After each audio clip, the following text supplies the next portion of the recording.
Let's talk about Red Bull. Not the energy drink. Yes, it's the same company, but I'm talking about Red Bull's Formula One racing team. And why I'm talking about it is because apparently Red Bull has decided to create their own hypercar.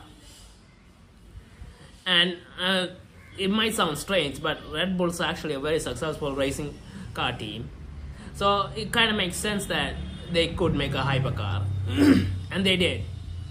And this thing looks insane. It looks like a little Formula One car that was modified and made for the road. I mean, it's full of aerodynamics, a lot of different parts and all that. I mean, it looks like a Formula One car. And apparently it's being said that this thing could actually match the match Red Bull's Formula One car on a racetrack, and which would be insane because those cars are really highly engineered and has a lot of aerodynamics and corner capabilities. I mean, if this car has that, that would be awesome.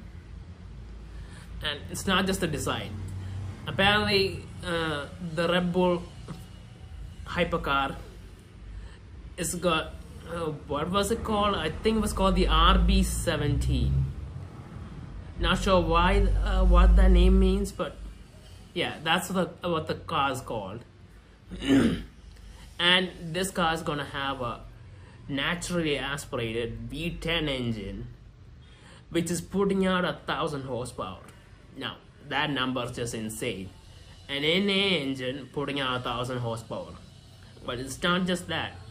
It has a hybrid system as well, electric motors, and that also generates 200 horsepower. So it has a combined output of 1,200 horsepower. So we have a 1,200 horsepower Red Bull race car for the road. That's insane. But there is one problem. I don't think the car has been made legal for the road yet. I think it's still I don't think it's a road legal car yet. Now, for it to become road legal, I think there are a lot of stuff they might have to do, regulations with different countries and all that.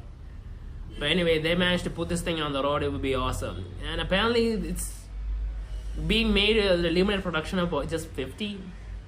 50, I feel, is still way too small. I mean, 50 becomes something that you almost never see. It's way too rare. I think they should make at least 500 of them. At least that way you can spread them across a few countries, and at least you can see one in every country. But 50, it's not enough. But anyway, this car has a lot of potential, I feel, because apparently the engine is made by the same group or company that's making the new Bugatti Tourbillon engine. Sorry if I messed that name up again. Anyway, the new Bugatti's V16 engine, and we already know that engine is gonna be awesome. So yeah, and apparently this is the same company that made the engine for the Aston Martin Valkyrie. I think it was their V12 or something. So anyway, that engine's also great. So there's a lot of hope for this engine, and it's a Formula One team that's making a Formula One company that has history in Formula One and racing that's making it. So I think honestly this is a pretty impressive car. Now seating, I'm not sure how many people can actually fit inside. It looks like a one-person car, honestly, because the cabin looks a little too compact. I don't know. I haven't seen any pictures or anything about the inside, but as far as looking at it from the outside, it's incredible. It looks awesome. It looks like a Formula One car, and it looks like something that everyone would take notice, especially compared to the new generation of hypercars. So yeah, this is exciting, and let's hope they make more cars like this, and other brands taking inspiration from them and try to build newer hypercars and to compete with everyone else. So yeah.